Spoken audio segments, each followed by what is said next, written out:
Soma's baking and cooking থেকে সোমা বলছি। আজ আপনাদের সাথে শেয়ার করছি একটা নিরামিষ তরকারি। পালং শাকের সাথে সব তরকারি মিশিয়ে একটা তরকারি করেছি এবং লাস্টে কি মশলা অ্যাড করলাম যার জন্য তার টেস্টটা কিন্তু পুরোটাই পাল্টে গেল। চলুন তাহলে দেখতে থাকি ভিডিওটা। পালং শাকের এই তরকারিটা করার জন্য কিছু সবজি কেটে নিয়েছি। পালং শাক তো তাতে থাকবে অবশ্যই। এখানে এক আটি মতো পালং শাক ভালো করে বেছে ধুয়ে ঝাঁঝরিতে জল ঝরাতে দিয়েছি। এখানে কিছু সবজি নিয়েছি। এখানে কুমড়ো নিয়েছি খানিকটা, স্কোয়াশ ছিল আমার কাছে হাফটা, সেটা দিয়েছি। একটা বেগুন দিয়েছি, মিষ্টি আলু দিয়েছি দুটো, এখানে 5-6টা শিম দিয়েছি, আর ফুলকপি দিয়েছি হাফটা। গ্যাসে একটা কড়াই বসিয়েছি, সরষের তেল দিচ্ছি। তেলটা গরম হয়ে গিয়েছে। এখানে 10-12টা বড়ি নিয়েছি, কলাইয়ের ডালের বড়ি। বড়িটা দিয়ে দিলাম। বড়িটাকে আগে ভেজে তুলে নিচ্ছি।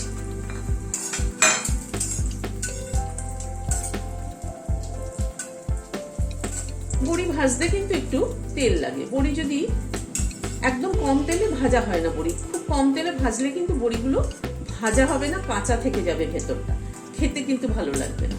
সেজন্য বড়ি ভাজার সময় একটু তেল দিতে হয়। এবার তুলে নিচ্ছি বড়িগুলোকে ভেজে তুলে নিলাম। এবার যেটুকু তেল আছে বড়ি ভাজার পরে বেগুনগুলোকে একটু ভেজে নিচ্ছি।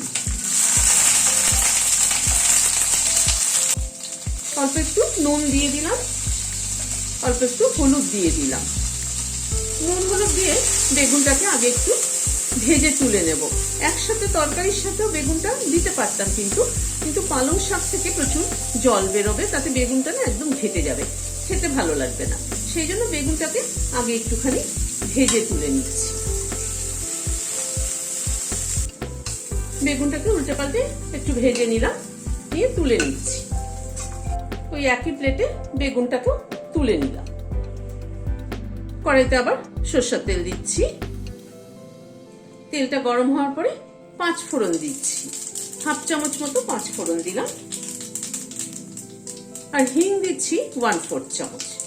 হিংটা আর 5 ফোড়নটাকে একটু ভালো করে ক্র্যাক করিয়ে নিচ্ছি। একটা কাঁচা লঙ্কা মাঝখান থেকে ছিঁড়ে নিয়ে সেটাও দিয়ে দিলাম, তাতে ফ্লেভারটা খুব ভালো হয়। হিং, 5 ফোড়ন এবং কাঁচা লঙ্কা তিনটের কম্বিনেশনে গন্ধটা কিন্তু খুব সুন্দর বেরোচ্ছে। এবার একে একে সবজিগুলোকে অ্যাড করে দিচ্ছি।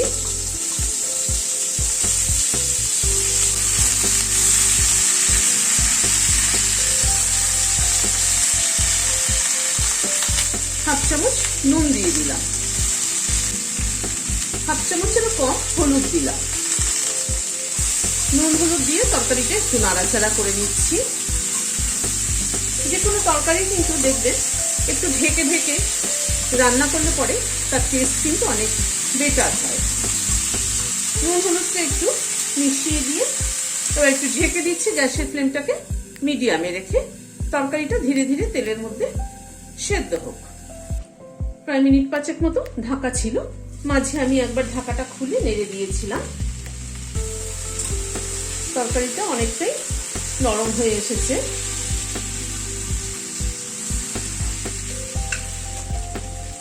আরো একটা কাঁচা লঙ্কা মাথাটা ছিঁড়ে দিয়ে দিলাম। কেউ চাইলে কিন্তু এখানে কাঁচা লঙ্কা বাটাও দিতে পারেন।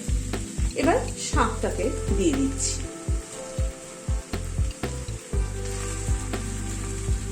এবার শাকটাকে দিয়ে একটু তরকারির সাথে মিশিয়ে দিচ্ছি।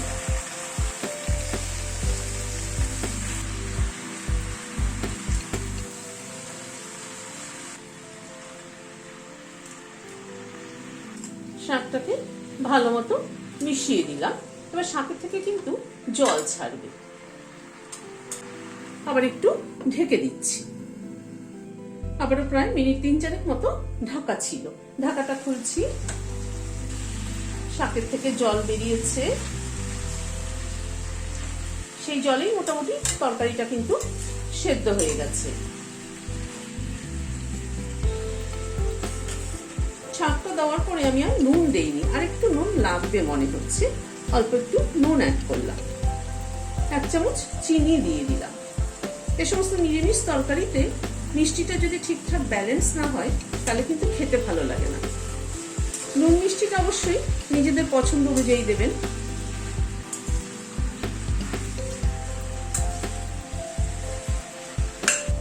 এবার ঢাকা খুলে তরকারিটাকে আরেকটু কষিয়ে নেব। এই স্টেজে বেগুন আর বড়িটাকে দিয়ে দিলাম।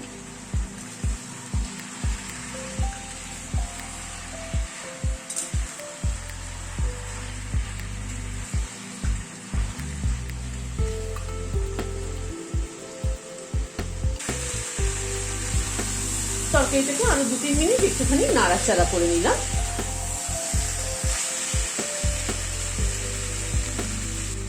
লাস্টে 1 চামচ রোস্টেড জিরের গুঁড়ো ছড়িয়ে দিলাম। এতে কিন্তু তরকারিটার স্বাদ অনেকটাই বদলে যাবে। আর 2টো কাঁচা লঙ্কা মাথাটা চিড়ে দিয়ে দিলাম। সব দিয়ে তরকারিটাকে একটু মিশিয়ে দিচ্ছি। রান্নায় এই ছোট ছোট কিছু কিছু চেঞ্জ করলে কিন্তু রান্নার টেস্টের অনেক পরিবর্তন হয়। এই যে যেমন ভাজা জিরের গুঁড়োটা দিলাম, তাতে কিন্তু তরকারিটার টেস্ট অনেকটাই পাল্টে যাবে। এবার গ্যাসের ফ্লেমটাকে বন্ধ করে দিচ্ছি, দিয়ে ঢেকে দিচ্ছি স্ট্যান্ডিং টাইম 5 মিনিট, কাঁচা লঙ্কা জিরের ফ্লেভারটা অ্যাড হওয়ার জন্য। লাস্টে যে এই ভাজা জিরের গুঁড়োটা দিয়েছি তাতে কিন্তু তরকারির টেস্ট অনেকটাই পাল্টে গেছে। এই কতগুলো ছোট ছোট জিনিস যদি একটু চেঞ্জ করা যায় তাহলে কিন্তু স্বাদের পরিবর্তন হয়।